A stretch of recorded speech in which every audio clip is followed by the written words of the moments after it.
Welcome to the Shooting the Q podcast, presented by Heath, Riles BBQ, with tips, tricks, and an inside look with some of the top pitmasters in the game. Now here's your host, Heath Riles.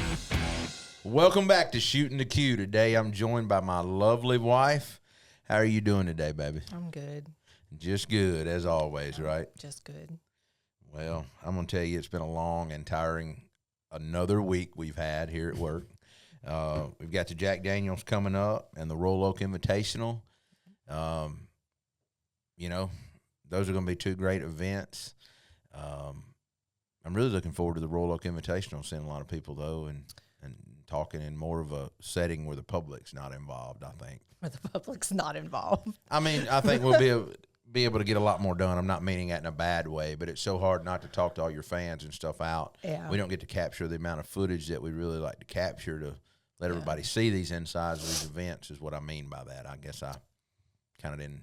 Yeah. I hope I get to go to that this year. I didn't get to go last year to Royal Oak, so hopefully I get to go this year. It's a great event. I mean, the way they pack the teams in around the lake and it being a week after the Jack that they do, and some teams travel on over and stay and whatnot. It's just a really great barbecue contest to be involved in as far as the team goes. Them catering the meals to the teams, breakfast, lunch, and dinner.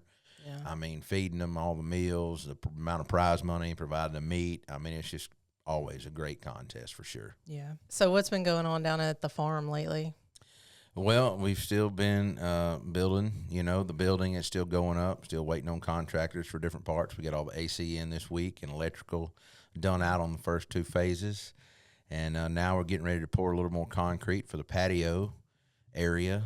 And Haven't been in several weeks. I hope that this is going how it should. Well, I mean, it should. The outdoor patio is going to wind up being a 40 by 40 outdoor cooking area. So I think that's about the right size patio that we need to house my grills and different cooking apparatuses. Or what? Apparatus? Is that what you're doing? On that one. Different cooking devices that I have. Honestly, it is definitely a work in progress. I know I keep changing and adding and moving and everything else, and luckily my contractor is working with me. I see things that I want to change and add and do, and it's costing me money, but we're definitely getting it right where it needs to be. I know we moved 100 and something loads of dirt last week, he did, and built a pad up and all that kind of stuff and got it leveled off, cleared off a bunch of fence rows, done all that. So it should be real exciting when it's finished. Is there a hole for my pool yet? Is there a hole for your pool? Currently, no. But we have water, so we can make you a mud hole to play in. No. No? You said we could have a pool. Well, we're going to try. We'll see what we can do. That brings us to our guest. Is he going to build me a pool? No. Let's bring on Kendal Adair, though, from Smoked and Spiced. All right, we're back, and we're joined with our guest, Kendal Adair. How are you doing today, Kendal? Doing well. Thank y'all for having me. I really appreciate the opportunity to come out and talk to y'all about my recent life, that's for sure. Well, I mean, we've known you a long time, and for the guests that don't know you, can you kind of tell everybody about yourself and how you got started in barbecue and everything, because you're relatively still young. Yeah, I started cooking competition barbecue in 2007 at the South Haven Spring Fest. It was a youth contest. I was 12 years old, and I just loved to cook, and I did 100 chicken recipes and 100 burger recipes leading up to the event, and was fortunate enough to get a second place and fell in love with competition cooking. I love every aspect of the competition world. I think that, traveling around and being a cook that gives someone that bite of love that they just remember forever is a feeling that's an awesome accomplishment. And so I really was hooked at an early age. I went through multiple teams. Bill Fuller with Pig Stars is kind of the guy who got me started. He helped me learn the proper ways to burn a charcoal fire and how to use wood to flavor that and how to balance a competition product. Well, how'd you get started with Pig Stars? Why So Don, my stepdad, he was actually next door neighbors with Bill Fuller. And give you a small side joke here. Bill is an Auburn alum, architect, very smart. Don is an Alabama fan. Very much, we both love the game of football. Don divorced, had a house out there at Horseshoe Lake, met Bill, they were neighbors.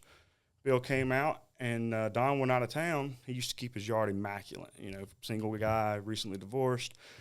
Alabama lost to Auburn, and Bill brought an Auburn logo and scalped it into Don's yard about 10 by 10. I mean, huge. Really? AU cut it. It was great.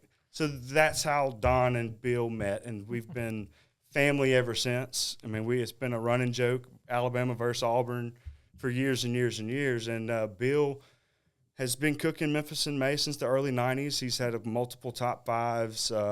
He's definitely been a legacy Memphis in May barbecue team. In the shoulder division, I wanted to cook more after competing with Bill. He didn't want to cook more than once a year, Memphis in May. And I said, well, I appreciate it, but I'd like for you to introduce me to somebody. He introduced me to Terry Griffin. And Terry, Man, I miss Terry. man, he was a one-man band. He sure He really And was. That man would do all over NBN, KCBS, whole hogs. It I didn't seen him matter. about kill himself at Nashville doing Yeah. all 7 categories by himself. I mean, he was a legend in his own world, that's for sure. Terry and I, we actually started cooking at the Smokin' Aces in 2010 was our first event together. And so that was when I really got into the barbecue world and to the mainstream barbecue world. And there again, a couple years with Terry, he was cooking, 7, 8, 10 contests a year at that time. I wanted more. I was going into high school. I wanted to really compete at the highest level of competition barbecue. So I began a friendship with Alan Smith with Boars Night Out, and I went to him and a few other teams at the time and really looked and seen which route I should go and how can I elevate my barbecue game. So I went to Boars Night Out, and at that time they were a team that they had recently gotten Bob Denton, which was actually one of your old teammates with 10 Bones that came over. Y'all Kind of a crazy transition. Yeah. I left Boars Night Out to kind of let them have it. Yeah. And then I went over to 10 Bones. Bob cooked with us a year or so, and then he left and went over to B&O. Yeah. So to then help I him. came in, and we just, we had our little run there, and we had a great time. And once I graduated, I said, my wife and I decided to start our own thing, figure out how are we going to cut our niche in this culinary world. And from there, we've done competitions. That was 2018, 2019. We've done Memphis in May every year. We've done 4th place at Memphis in May this past year. We've SCA. We were 13th in the point standing in the SCA. We've been, I guess, 3rd overall at the World Championship. So I've had a lot of top 5s. I've been real close to that world title, So as you've done for a lot of years, I'm chasing that World Championship and whatever, whatever league of barbecue it is, if it's steaks, if it's Memphis, if it's Kansas City, I want to be the first to win all of them, I think that's something. I think everybody's still trying to accomplish that. Exactly. For sure. So, my competition background has been really kind of broad. I really enjoy the steak cook-offs. It really helped you cut your teeth, I think, when you left barbecue to kind of start your own thing. I mean, let's face it, steaks is one of the things you can get into relatively cheap. Oh, yeah. And cut your teeth, and now they're adding, they're doing ribs, and they're doing wings. The next thing to me with the steak cooking, they've got to figure out what's next. They've got to have something that's. I think they have, and they've got it coming this year. Well, that'll be good. I was talking to Brett and Ken at the A show, and I think they've got some things coming that's going to change some things up, and they definitely have the one-day events down pat. Oh, that they do. And for us now, we know we don't like leaving on a Wednesday and coming home on a Sunday, it's brutal. being family. It's we can't a do whole it. week event to get ready for a barbecue competition. You all know, that. somewhere local around here, you can roll in on a Saturday morning and come home Saturday evening. Yep. And those are very doable for us nowadays, especially with business and family and baby and. Well, and the steak cook-off world is very family-oriented. Yeah. I mean, the kids' cues, they're big on all that. And I think that really helped me get prepared and, get started. And I guess what led to MasterChef, I got an opportunity I got called from a recruiter, and they said, you want to come out and be a part of the MasterChef process and see if you can get on the show. I said, man, no, I'm not anywhere near Gordon Ramsay, MasterChef, fancies. That's not me. I'm a barbecue cook, I always said I wasn't a chef. Well, a couple years later, they called me back and convinced me to go give it a shot, What made you shoot your shot the second time around? I think that I was new in my trucking business, in the trucking world, and trying to build a foundation for my family. And build something that's, steady. I'm self-made when it comes to that. My parents definitely helped me a lot, but they didn't give me accounts. I mean, if Don and I we compete, we work in the same business in the trucking industry. And so if we compete if we both had one customer, we're going to compete for it. He's not giving it away. Don's been calling me a lot lately. Yeah, exactly. He said you've been slacking off. Yeah, no, definitely. And so that's kind of been the mindset as far as the business side of it. And so I said, you know what? I was able to do it. Most people can't leave their family for 8 to 10 weeks. It would be hard for me to do. And I tell you, that's the hardest part of the whole experience was being away and losing the simple life, your normal life. Yeah. You know what I mean? Your normal life is to get up, you come to work, you go home, you cook dinner. Well, I didn't cook dinner for 6 weeks. I wasn't allowed to cook and eat the food that I could taste it, but I couldn't sit down and eat a meal that I cooked for 6 to 8 weeks, And so you had to eat out when you got back to the hotel Exactly. every single day. You can only eat Marriott dinners so many nights in a row before it's just too much. No flavor, no salt, no nothing, right? Well, did you know there's actually a menu inside that's not on the menu? There's a menu that's not in the Marriott. So they have steak and eggs, and they have this awesome, it's actually like pretty fresh salmon. So there's a couple good meals that you can talk to. I don't know if it's just that Marriott that we stayed at out there in Woodland Hills, but it was definitely an experience to live in a hotel for. I was going to say, but you probably get through everything on the menu in a week or yeah. less. Yeah. I mean, it's definitely, and so then you start bringing in the dining out. I mean, and the longer you're there, did you know you can't get DoorDash Ruth Chris? We figured that out. They don't DoorDash Ruth Chris. So did you DoorDash a lot? Or we did Uber Eats, DoorDash, a lot of. Did they take care of that? Or is that something y'all had to do? It depends. The process is changes throughout. When you start out, I mean, there was over 100 people that were. So they're not giving anything. Well, to start out, they're Basic. giving basic foods, but it's basic, and you get 2 meals a day, and they're going to give you a little money each day, blah blah blah. So I was fortunate enough to make it, in the top 20, and once we got down to a smaller group, things got better. Yeah. You know what I mean? But it's still it's a culture shock. I stood on grass one time from the whole time I was there. When I was on concrete in L.A., I mean. Was that your first time in L.A., by the way? It was. What was your thoughts of L.A.? Well, I didn't really get a good L.A. I didn't get to vacation. Experience. Okay. You had no breaks whatsoever. No breaks whatsoever. I mean, there was 1 week, I think we filmed 4 episodes in a 7-day period. I mean, Gordon I understand how busy you are then. Yeah, we were very busy. Gordon is a machine. It was amazing to me how he opened a restaurant, filmed 2 TV shows all in 2 months. 2 different shows, That's crazy. The man is. That's called having a set of SOPs and sticking by them is what that's called. And he's got a crew that comes in and they're perfect at what they do. There's no do-overs. There's no double takes. There's a reason he's got 14 seasons on Fox on MasterChef. Currently applying now. If anybody wants to apply, y'all sign up. I don't want to be on that long. Oh, yeah. No, it was I'm not going to say I would never do it again because I'm a firm believer to never say never when it comes to opportunities. But I would not do it they will not have me on season 14 for sure. And I would like to do another show that was more in the barbecue wheelhouse.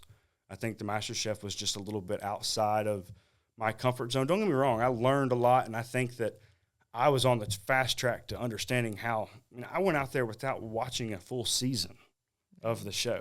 So I didn't know what the judges wanted before I got there, and that was my mistake. But I definitely enjoyed the process. The people, as you know, when cooking and all that, the people that compete in food sports, they're very unique.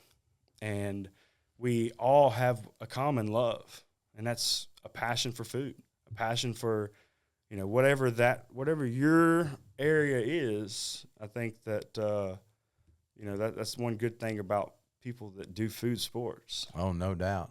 So now that you've got all this going in your career, I know on your website it says rubs coming soon. Yep. So I know me and you had talked about that before. Do you want to go in any detail about that? I'll go into a little bit. I don't know what my next move is. I've got a lot of different opportunities on the table right now. I've got some rubs that I've been playing with that I've made. For years I've used your rubs. I've used Boars Night's rubs. I've used Sweet Swine's rubs. I've used all of the commercial brands. But to me, I feel like you got to have something to sell. So I don't know if it's going to be a rub coming first or more of the apparel. And, I've got a couple new opportunities that got on the table here recently that I'm seriously looking at. And they're more towards the brick and mortar side of things and possibly even doing restaurant. I always said I would never say the word restaurant, but I've gotten some opportunities that make me, I have to look at that, I agree. I think you have to look at every avenue when you start changing your course, I guess, on life, and as you get older and going that way. I mean, just like me, I never thought I'd be sitting in this position I'm in. Mm-hmm. And I think you have to adapt to really what's thrown on your plate, and it's how much you want to eat of it. That's right. To figure out how much you can digest of it. You know what I mean? If that's a good way of putting it. This food sport, especially, there's so many avenues to take, whether you want to take the sales product side, the influencer side, repping for other companies, product launches. Or a combination of all. Or a combination of everything, PR and all that. And we kind of do a combination of all of it, I think, and it's very hard. Oh, it's a grind. But it's fun. It is. It's fun. I respect what y'all have done, and being able to sit back and watch y'all grow your brand and build your business it's been a cool thing to do. We're growing up in small town Mississippi. There's a lot of barbecue teams around here, but there's only a handful of world-class barbecue teams around here. But we do have a lot of them in this area. Yeah. There's a lot of good cooks around here, and I would put up especially DeSoto County against, if you let me pick my number, whether it's 5, 10, whatever, people, any amount of money, any other region in the country. I agree. I will go, and I'm not scared. Yep. And they could televise it on TV because I feel like the group of cooks that we have in this area can get it done. Oh, yeah. And I tell you, I think that there's a lot of rivalries in this area. There's a lot of friendships. There's a lot of different – we've competed head-to-head for years and years and years. It's all about winning at the end of the day. That's and right. And a lot of us can laugh and shake hands at the end of the day and all that, and it's good sportsmanship. Some people take it to extreme around here. We know they do. Oh, yeah. And those people, you just had to prove points to them. And I was a great point prover back in the day when I was cooking. You did a wonderful job. You got really hot, but I feel like in the competition world, there's always teams that have their run, and now your Depends run how hard you want to run. That's right, and it's a grind. I do not think that my records with the Memphis BBQ Network will ever be broke. No, I don't either.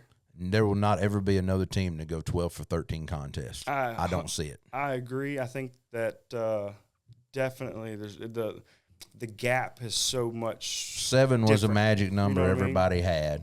Boars Night Out had it. Red Hot Smokers had it. John David had it. Meyer Mixon had it. Oh, yeah. Everybody was 7 grands is all they could do was the most wins. I mean, I done 8 one year, and We done 9 one year, then I done the 12. And that was very, very hard. Oh, I mean, yeah, it's definitely a grind to be able to do that. I mean, how many contests did you cook in that year total, would you say? 13 MBN and Well, I'm talking about 12. KCBS. I mean, how many? 10 KCBS and won 5 of those. So you probably did 30, 40 contests that year? 13 plus 10, 23. Okay. And I won 17 out of 23 contests. And that's a hell of a year. It really is. I mean, That was nothing else you can say. That was a run that year. What year was that? Oh gosh, I don't remember. 2016? I think it was 15 or 16. 15, 16.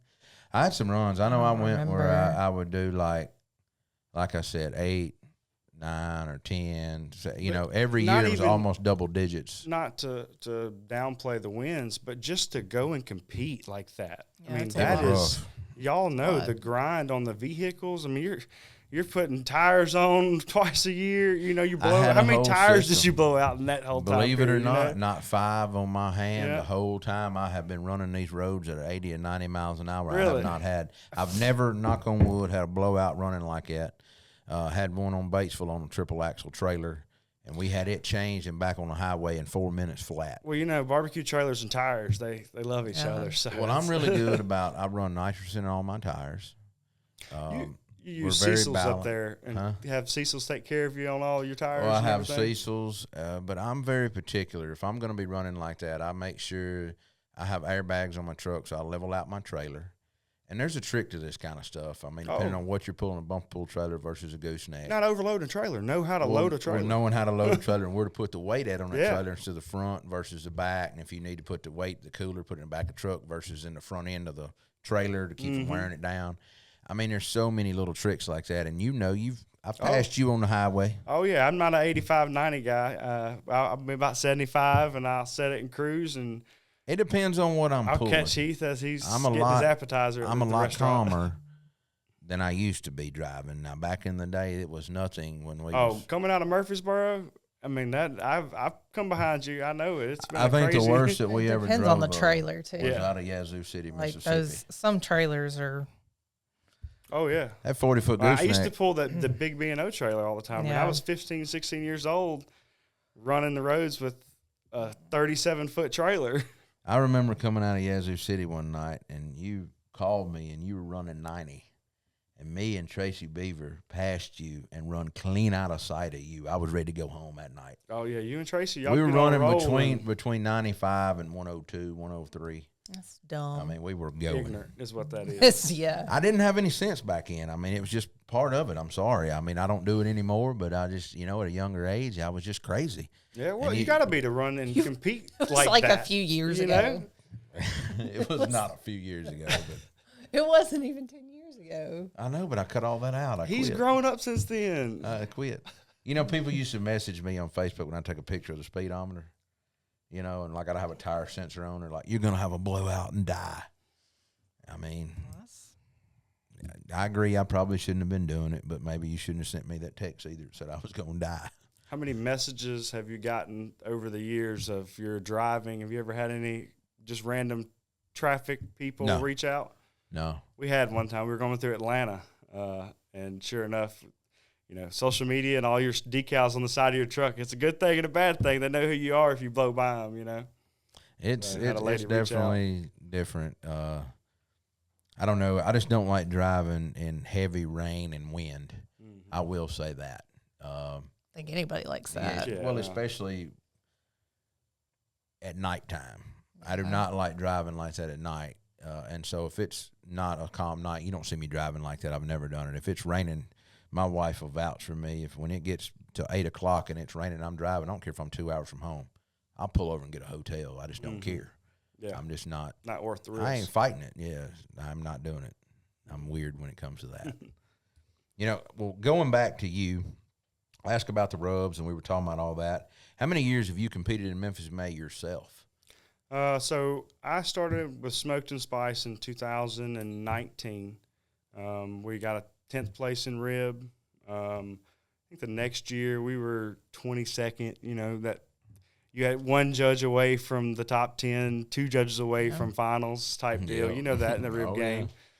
So I decided this last year to go back and to the shoulder division, and we actually were fortunate enough to get 4th. So we've been doing Memphis in May as Smoked and Spiced now for a few years. And Gonna stay with shoulder? For now. I actually, when I made the move, I wanted to go to Hog. I mean, as you know, pure odds, Hog is the best odds to make it into the top 10 or, get your name on stage. And so I was wanting to do Hog. As you have, I've competed with all 3 over the years. But shoulder is where I started. And at the time, I didn't have the smoker for the Hog. And I just, trying to cut my niche there. And just shoulder was the way. And I was really close to the finals this year. Now, how close were y'all away from finals at 4th? I think we were like 5/10 out. I mean, it was not much. It was less than a point. And, it was some really close scores this year. I mean, we were 0.14 away at 9th place away from final and 0.23 away from a perfect score. Yes, I think John David had a perfect score going in. Well, you got you and then pretty the other much second and pretty third much place ribs. team You have to have the perfect, which is weird. The second, third place team didn't this past year. But historically, historically, when I made finals, wasn't it 3 of us that had perfect scores, or just 2 of us? I don't remember. I don't I'd have to look back. Yeah, but, there's always a couple perfect ribs, and that's what it takes there. I mean, as it should, to win a world championship, it should have to be as perfect as you can be. I will say this: I am glad that if it wasn't me, that it had to be John David. I have to say, to win it with a rib, to go and back, to be the last contest ever held at Tom Lee Park. Mad respect for John David. I have to give him credit as well. When I came to Boars Night Out, to go back to the story of my evolution of cooking, John David did take me under his wing and show me how to cook one hell of a rib. He took that whole team under his He wing. did. It was not just you. But me personally, he did a one-on-one rib class. I say one-on-one, me, him, and Gwatney. Him and Gwatney sit at the bar at McAdoo's pretty much the whole time. And they would come out and they showed me one rib, how to prep it, how to trim it, how to wrap it. And he said, I'll be here in the morning to put them on. And everybody was like, John David will not be here to put them ribs on. And at 6:15, ribs were supposed to go on at 6. John David walks up the road at Galax, says, baste them every hour. I'll be back in a couple hours. And then he went to McAdoo's and had breakfast and, did all that and came back out and showed me how to do it. And we, really started a run with the rib at that point. And I always said, I told James Cruz weeks before Memphis this year, if anybody number one deserves to win it with a rib right now, I feel like John David has. Melissa robbed him in the year a couple years ago by 1/10 of a point. I don't remember exactly. Was it 10 or 12? That was going to be 12, I think. I think it was 12. Yeah. So I feel like John David was definitely – he just needed a new story to sell. Yeah. And he had that this year and it was a great one, I think that I as I was walking out Saturday morning, I overlooked the park. And I was, looking at all the teams. Everybody was firing their smokers up. And John Dalton and Shane were the only light on their row of tents there. And they were prepping their ribs and they were getting stuff ready. And looking back, I'm like, damn, if I had a photo, that would have been cool. That would have been a really cool photo to, knowing what happened afterwards. So, yeah, definitely congrats to them. And, they're going to be tough next year, too. I think that they definitely will. John David's always someone to play with when it comes to – if he makes it in there, he's going to have a story to sell. Well, he said every year he was going to retire, so it's going to be – I think he'll probably end up passing the torch to John Dalton. If I had to guess, because John Dalton done the majority of the work on all the ribs anyway. Yep. He didn't sell them 100%. John did that. But have you ever judged Sean David on site? I have not. I've not judged very much. I've done the training, but I've always competed. I've never stopped cooking long enough to judge. Yeah. It's an interesting take. We was lucky enough to judge John David, Pat Burke. Who else did we judge? Mike Mills there then? No, it was like not an experience to even talk about my third team anyways. Yeah, it was just such a who's the guys out of Arkansas? not redneck. I think we judged different people. Yeah, it was such a was that Crothersville, Missouri is where that was at? Kennett, Missouri. Kennett, Missouri. Kennett, I feel like I never made it to that one. Heard a lot about it, but never went Man, to it was Kennett. an old school hot contest. It was you know what hot. I mean, we went up with Bob and Angela one time to judge. And we had to do the backyard division. That was worth. The ribs wasn't done all the way. It was so bad. tough. That's, really I've done a few non-sanctioned barbecue contests, and I will say, Kendal doesn't judge chicken. Yeah, that's rough. Well, you know, we talked about all that. The one thing that we hit on was John David and the park down there in Memphis in May. And, you know, we just got the email now confirmed Yeah. that it Surprise, will surprise. not be back in Tom Lee Park ever again. Memphis in May is moving over to the Liberty Bowl, Liberty Park, whatever you want to call it. Liberty Land, if you're Liberty Land. Tiger So Lane. I'm going to ask your Lane. thoughts on that, Kendall. What's your thoughts as being a competitive cook and seeing it so many years there? And what's pros and cons, I guess? What do you see? You know, the Memphis in May moving to Tiger Lane is, I don't know. I'm mixed feelings about it. Logistically, as a team, Makes sense. it's one of the best venues that you could have. You're in, you're out, you're on concrete. My budget went down. I don't have to buy flooring. That's a huge expense that, you know, most teams have to buy every year.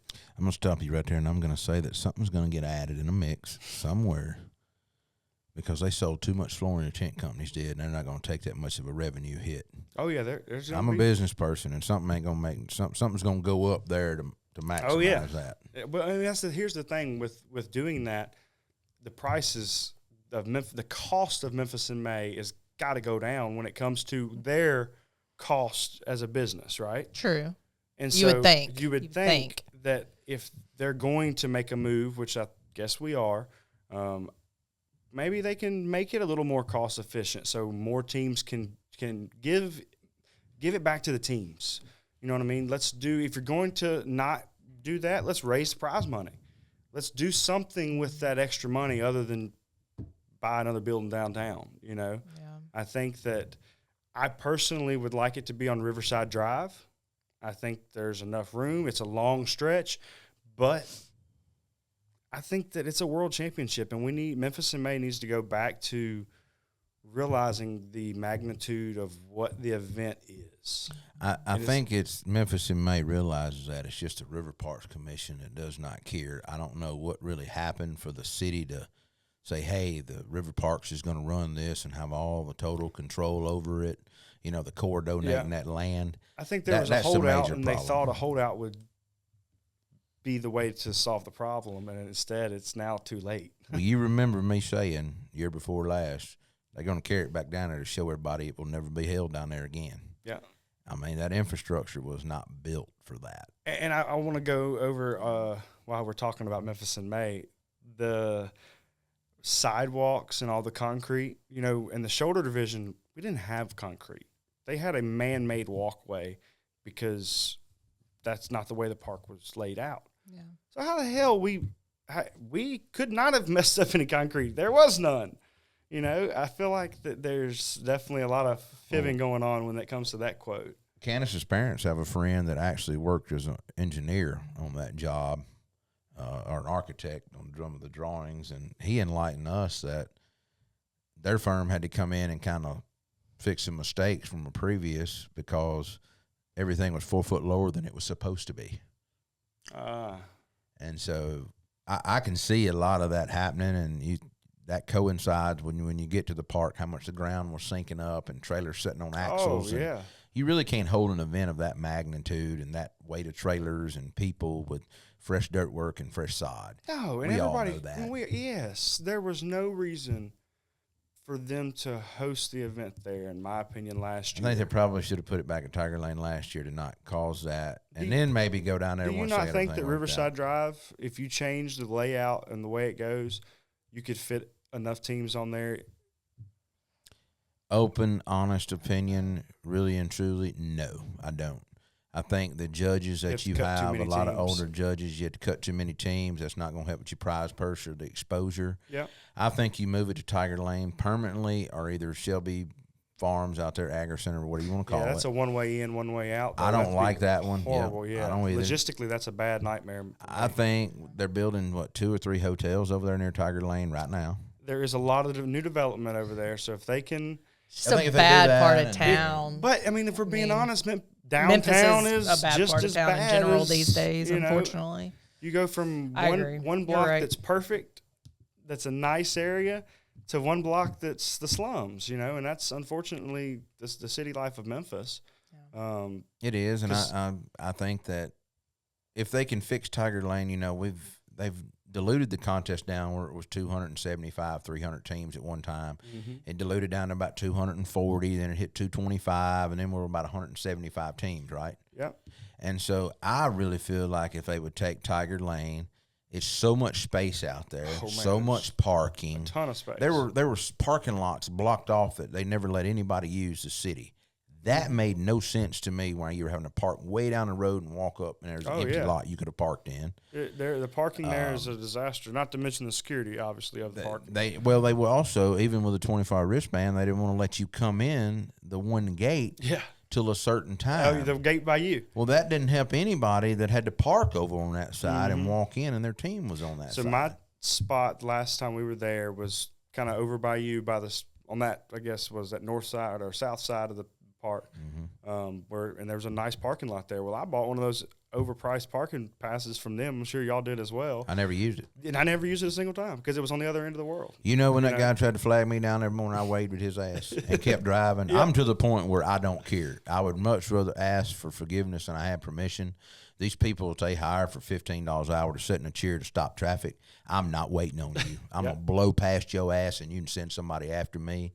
And you're gonna find out I'm Heath. My site's right there. That's where I'm going. Come talk to me if you need help. Yeah, come talk. I paid $20,000 to be here. I'm not, no disrespect, but I'm not having you tell me what I need to do, and already it's in your paperwork what I need to do. Oh yeah, you know the worst is when they want with a team in that has 24 hours right there on Saturday morning. That you're in crunch time and they're trying to get people in the gate. People trying to get there, kind of like you were saying, parking lots aren't open.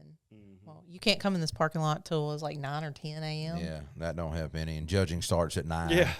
I mean, or what it was, 10. For people who didn't have parking passes and that kind of thing. It's the little things, the rules they need to fix and amend now, and to help satisfy the teams, because let's face it, some of the teams said they wouldn't be back. Oh, yeah. Some of the teams said they weren't Almost satisfied 10%. with that.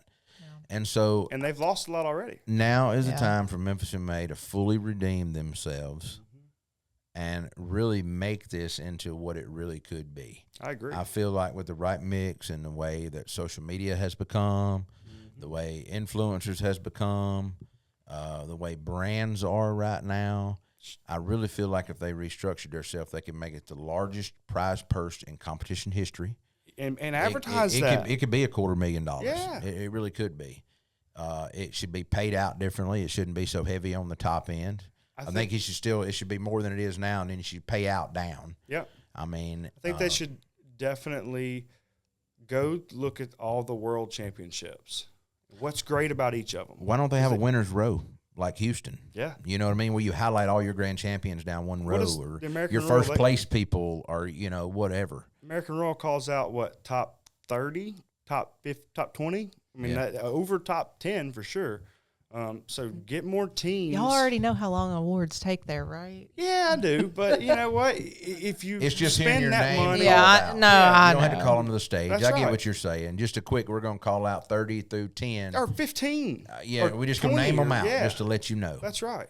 I think that to call yourself top 20 in the world of anything is an accomplishment.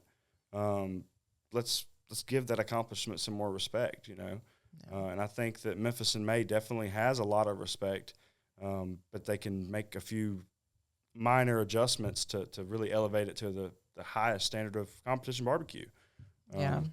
I do think that it's going to affect the city a lot as far as like tourism and money on that. Hotels. Well, that's what I was going to say. So like when it's downtown, I mean, there are bad parts of downtown, but there are still hotels that we all would stay at downtown. Yep. Even though we live here, I mean, most of us stayed downtown or a hotel or some but sort. Like at Tiger Lane or whatever you want to call it, there's not they're building hotels. I get it, but the hotel that's near there now, and I don't mean anything against that hotel, but I'm not staying in that area of town. I wouldn't either. I mean, I think I drove 15 minutes to Carville. Yeah, that's what I'm saying. Like, most people are going to drive to North Mississippi or something like that. So that is going to be a lot of revenue lost, I feel like. Definitely. Not to mention the restaurants. I mean, if you're not downtown, are you going to go eat at Gus's Fried Chicken? Are you going to go to, And I don't even, like, what's near Tiger. I mean, I guess Midtown is kind of not far from there, but it's a different vibe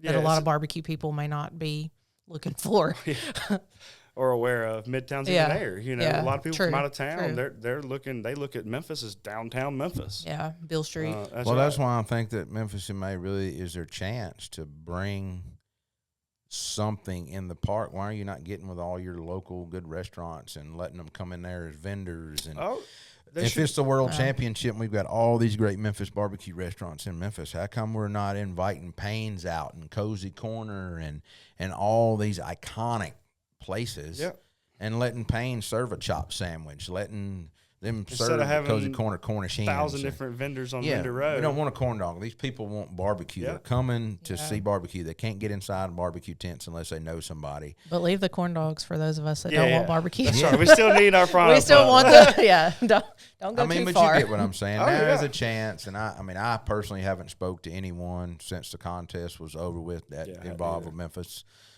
except for the young lady that was Savannah. I didn't have and she is no longer with Memphis in May. I think she went to work somewhere else, according to LinkedIn. I cannot remember. She changed jobs a few months ago. But yeah, I know Kevin and them's got a lot going on down there and trying to figure everything out. And Jim, I think it would benefit them to reach out to their teams, and let's get a committee together with a teams, and let's help let them reach out and let's help them make this right. You know what I mean? We can make decisions. As sad as I hate to say, I agree with you 100%, but I'm going to say that will never happen for one reason and one reason only. Memphis in May has been around for 30-plus years. They've always run it the way they wanted to. They played inside their own sandbox of rules. And just because it's a venue change, I don't really think they're going to take and put in a lot of the team's input to make something to change a bunch of stuff that's going to cause them chaos. I think they will have minor changes to the system, as far as logistics go and parking. Well, change takes time. I mean, but I don't think we'll see any major changes for next year's contest because it's going to be hard enough just getting structured in there. We're already in October right now. And I mean, they don't have a lot of time, honestly, for a lot. You would think that they kind of have a blueprint of what they expect, and they're just going to mimic that. That's kind of what I really. They done it in a 2-week time frame before. From the very first time it flooded downtown to convert over. Should have God if we've got more than 2 months to plan. I mean, my big gripe was how come they didn't have multiple entrances and exits. Yep. They had one completely shut off that nobody ever used that you could have pulled through and to drop people off and just that. And then the separation between the divisions were very separate. I mean, from rib to hog, it was twice as far as the park. I think all those ribs should have been in one spot right there where they had the hogs at. Yeah, that's what I think. All the rib teams could fit right there. I'm sure they had reasoning behind all of their. They did. Yeah, and it's parking. Tiger Lane is real partial to their grass. Yeah. I don't know if you remember back on the Ducks Unlimited and the other events, Fun Fest over the years, they were always very much, if you get in the grass at all, you were fine and blah, blah, blah. So I think that obviously the grass is important to Tiger Lane, and a lot of their grassy areas, they don't want these big trailers on, Yeah. Well, and like you're saying, there is so much room there, and talking about not having other gates and stuff. I mean, think about how many people it takes to staff something like that, and majority of them are volunteers. Mm-hmm. So you're only going to have so many volunteers. That's right. So you got to work with what you got. I mean, but overall, at the end of the day, complaining aside, I'll be there regardless. I mean, man, I'm in the same boat. It's the one that we're going to do every year. All the rest of them are kind of like might not, but we will be at Memphis. My end goal is to do all the majors. I think that would be, if I can go to the SCA World, the Houston, I'm still working on that shot to Houston, but the Royal, jack, and when you can get into the jack, I think that's the goal that I have, is just to compete in the majors. We're supposed to go to Houston this year. We've been asked to cook for a team, and all that, it'd be new to me. But you'll do fine. Yeah. I had an opportunity to go down. I had a smoker, Old Hickory dropped off, had all this stuff set up, and the guy who I was taking his spot decided last minute, decided I'm gonna cook this year on Friday morning. I mean, I'm like there with my everything ready to go. I just walked out. I carried the smoker back to Old Hickory and just went left. wow, you never told me that before. Yeah, I had a full paid deal down in Houston, and that's the only world that I've never competed in, never been to, you know, and yeah, it definitely was a shitty time in Houston. I mean, I say a shitty time, but it was a great time. That is an awesome event. It was actually COVID year. So COVID shut the world down and shut the Houston Livestock and Rodeo down when we got home. That's where Sarah and I think we got our first dose of the COVID-19. We were actually in Chicago when they said they were going to close O'Hare Airport at 3 p.m., and we flew home at noon. And the airport was closing down. We got no home flights and everything in or out. was shut down for months. So, Crazy world, isn't it? It was a crazy world. We were sitting in a bar, and they come in and told the owner he had to lock the bar up at like, what was it, 6 p.m. or something. He said, I don't have a key. I haven't locked the door in 40 years. We're a 24-hour establishment. He said, I don't even know where the key's at, sir. Wow.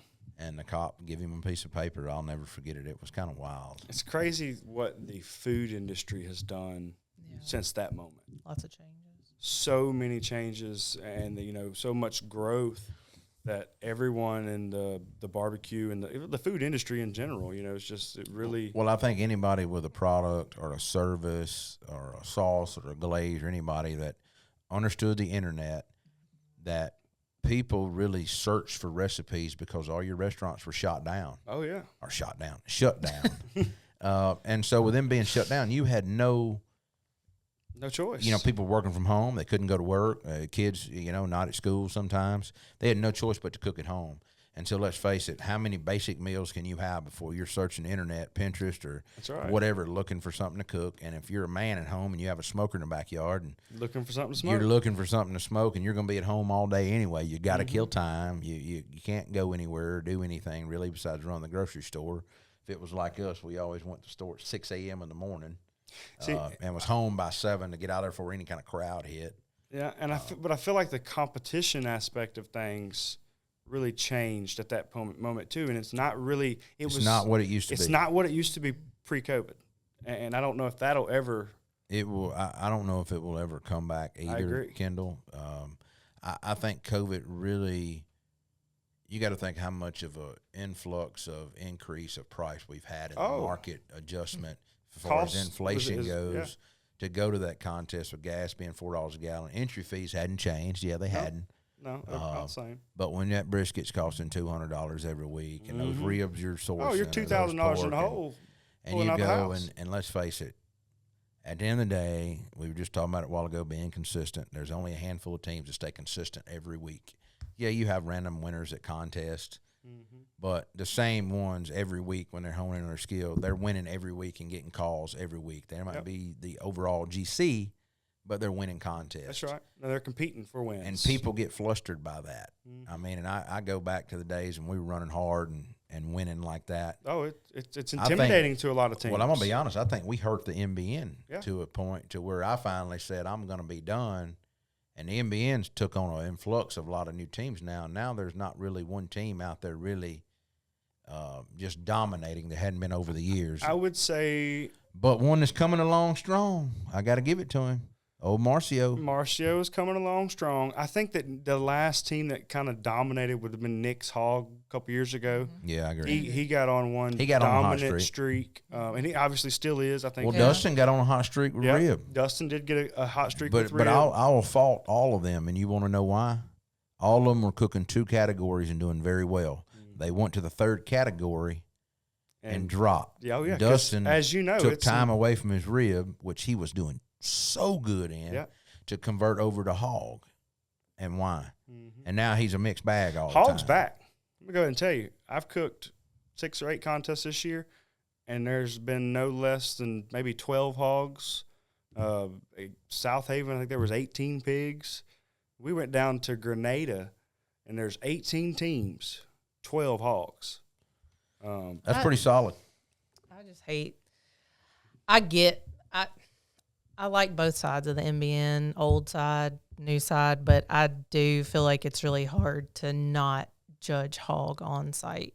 I mean, I know finals, but like even like prelim, As I far feel as the like box it's goes. hard to just.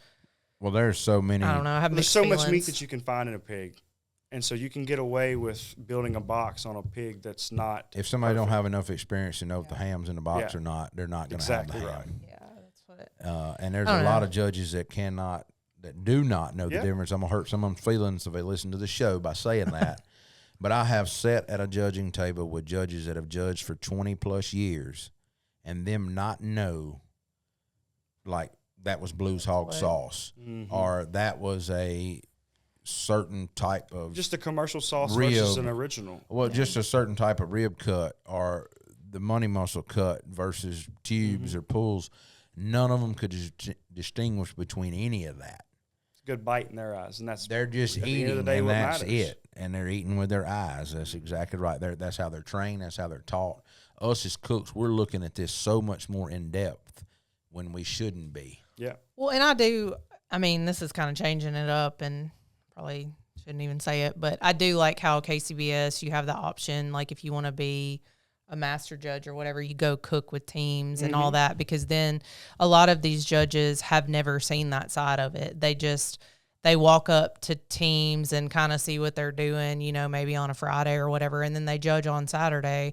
And especially for those judges that have never gotten on site, like never got that experience, it's just different to just only ever judge. And there's nothing wrong with that, I'm not saying, but I feel like it is a completely different experience being on the other side, coming from cooking with you and even cooking ribs myself at one time, you teaching me how to do that, and then going talking about judging John David, or like they're just totally different. And a lot of your MBN judges have never cooked, and a lot have. And then they don't understand what it takes to go into that. Right. And also, I feel like that those judges that don't get to go on site, they're missing a lot of knowledge. They're missing a lot of learning time, because when you sit down at a table with Heath or me or John David or whoever, you're going to learn something about cooking. Because, I mean, I don't know about your presentation. Mine is educational.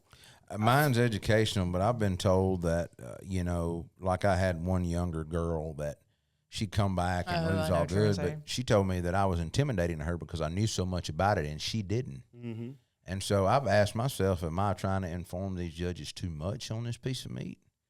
And so I think that's where the people skills come into play. If you got to read your person to know how far you need to take that as far as educational goes. Because some of them just want to eat really good barbecue is all they're looking for. And see a barbecue personality. That's right. And wanted to go back home. Yep. That's it.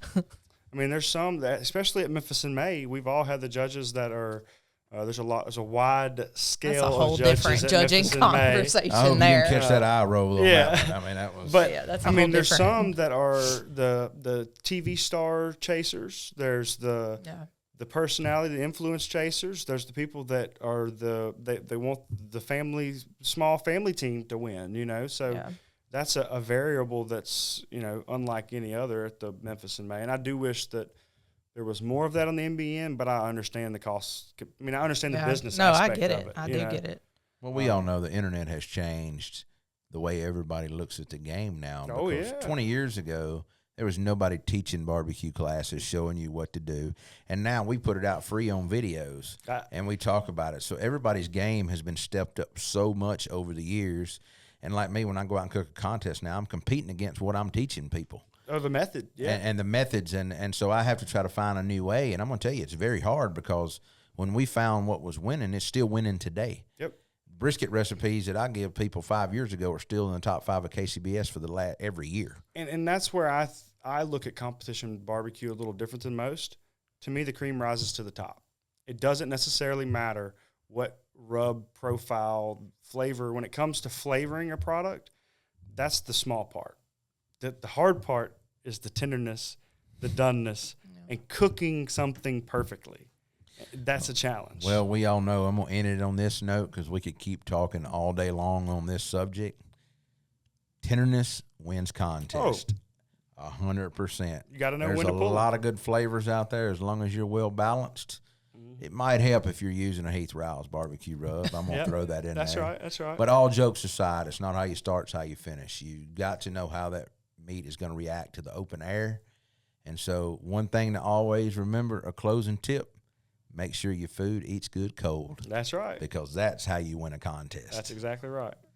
Well, Kendal, please tell everybody where they can find you at online if they want to connect with you and hopefully buy some rubs one day. Yeah, Smoked and Spice. That's a smoked in the letter N, spiced. My wife and I, we have all the major social media platforms. You know, I'm not as active on them as y'all are, but maybe, you know, stay tuned. You never know, some rubs, some sauces, maybe a brick and mortar restaurant one day, and who knows? We'll see what happens next. Well, that'll work. Well, thank you for coming on the show and shooting the key with us today. It's always a good time. We can talk about Memphis in May and the circuit and memories made and friends lost and friends gained. That's it, man. Thank y'all again for having me. And you got a nice place here. Keep up the good work and informing everybody on the barbecue world. You know, you're giving a nice insight to a lot of different things in the cooking world. So keep up the good work. Thank you, Kendal. Yes, sir. All right, now it's time to go into the mailbag segment of our podcast here. So I'm ready to answer if you're ready to ask. All right. How was that chili you made? The chili was good. I liked it. Sorry, I had to. All right. I've got 5 questions for mailbag today. All right. Between the meats that you cook at a KCBS competition, which was the hardest transition from at home to competition cooking? I would definitely have to say it's either going to be the brisket or the pork butt. And I'm going to say that the pork is probably the hardest because you never know if there's going to be a fat vein or something in the money muscle end. When you go to slice it, it's going to crumble on your break. It is such a unique piece of meat to work with to get those money muscles right, get them cut and them to be the right tenderness. So I would definitely say pork is the one meat, and I would say that 90% of most KCBS teams would agree with me, is the hardest to master or convert over from home to competition style. Yeah. All right. What are your thoughts on layering rubs versus blending rubs? Well, I haven't really talked a lot about this. I do love layering rubs. You know, like I grew up layering, but also I like putting down a base coat of like a AP type rub, which is my garlic jalapeno for me, is my go-to. And then when it comes to the other rubs on top, if I have 2 other rubs, I'm fine with mixing them to layer on. But I really want to get that salt, pepper, garlic base down first of what I'm doing, and then it doesn't matter to me. And I know some people, I've layered 4 rubs on before, and I've won Team of the Year like that. And I kind of changed it to where I would mix 3 together and then use 1 on the beginning. And I've won both ways, so for me, I can't see much of a difference in them. So combining the 2 and maybe keeping 1 separate, it's totally up to the end user, whatever they want. All right. Do you have a go-to snack for contest day? I feel like you hardly ever eat on contest day, honestly. Yeah, I really don't eat on contest days. I mean, besides, you know, trying my own food, you know, I try a bite of the chicken, I try a rib or 2 that I'm turning in, I try a bite of the money muscle, the pulled pork, and I always try a bite of brisket. And it's usually people are bringing by, you know, their samples, especially if it's somebody close to me cooking that I'm really good friends with, for me to try their meat. But I would say if I had to go to anything, it's going to be a V8 Energy. I thought of one thing that we used peach mango that we always used to have, which we don't anymore. We used to always keep lemon Oreos around. Remember that? Yes, we did. We always bought lemon Oreos. We haven't done that. We never ate them all. No, but we always ate 2 or 3. We'd leave them in the trailer, and then the next cook would come around, and they'd be stale and gross. You had to throw them away and go get a new pack. Yeah. You're right. Lemon Oreos was a thing back then. All right. What is your rub combination that you would recommend for beginner teams who do not want to come in dead ass last? I would 100% have to go with my garlic jalapeno and competition rub, and that would be on any meat, chicken, pork, ribs, or brisket. I think if you was to use that, you would not be dead last in any of the contests if you could cook it to a tenderness level. All right. Last one. What's your mindset before a competition? How do you approach getting yourself locked in? It's pretty simple. If you don't believe in yourself, who will? And so I tell myself when I pull up on the parking lot, everybody's got to beat me that day, and they're not going to tell me any different until whoever's announcing awards don't call my name last. Until that moment, I have won that contest. I mean, you have to tell yourself that and manifest it in your mind. If you're not telling yourself you're any good, you'll never be any good. All right. That's all the questions I have for today. Well, I think that's all I have today. I hope y'all enjoyed tuning in for our podcast at Shooting the Q. We'll be back next week, of course, with another guest and shooting more Q. Thank you for tuning in to the Shooting the Q podcast. If you have any comments or suggestions for future episodes, please feel free to reach out to us on our social media channels or through our website. Don't forget to subscribe to our podcast on your favorite platform. Leave us a review if you enjoyed the show. Until next time, keep shooting the Q.